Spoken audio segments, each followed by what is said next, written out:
दफा उंगली के इशारे से अबू लहब ने कहा था नबी पाक को आपका हाथ टूट जाए, अल्लाह ने फरमाया तब्बत यदा अबी लहबिन व तब, तू कहता है मेरे नबी का हाथ टूट जाए, तेरे दोनों टूट जाएंगे।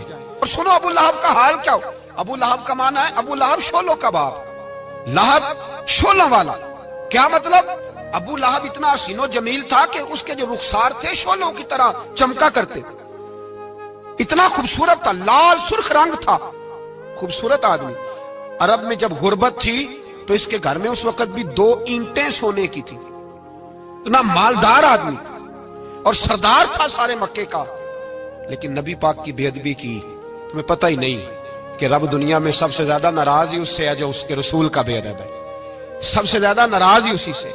अबू लहब ना गया बदर के मौके पर, डर गया, कहने लगा मैंने नहीं जाना, मक्के में रह गया, ना गया जिहाद के लिए, मुसलमानों के खिलाफ ना निकला।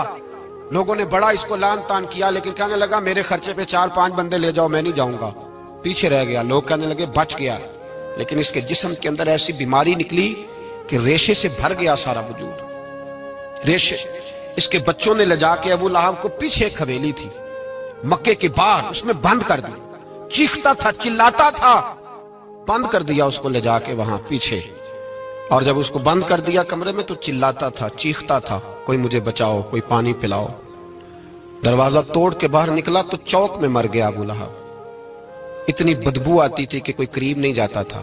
चौक में लाश पड़ी थी। यह है मैयत किसी बेअदब की, मुंह दिखाने के काबिल नहीं, उनके दुश्मन पे लानत खुदा की, रहम पाने के काबिल नहीं है।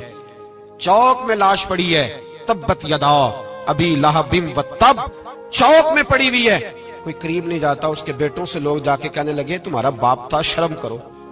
एक मुलाजिम को पैसे दिए उसके बेटे ने, कहा गड़ा खोदो और मेरे बाप को रस्सी के साथ पकड़ के उसमें फेंक दो।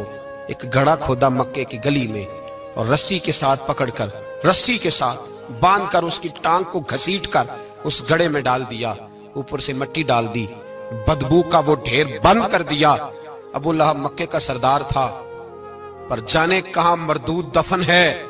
लेकिन मियानी साहब के कब्रिस्तान में जाओ, मियानी साहब के कब्रिस्तान में वो इल्मुद्दीन जिसे अपना नाम भी नहीं लिखना आता था, हजारों लोग रोजाना उसकी कब्र पे खड़े होते हैं और रसूलुल्लाह की नाते सुनाते हैं।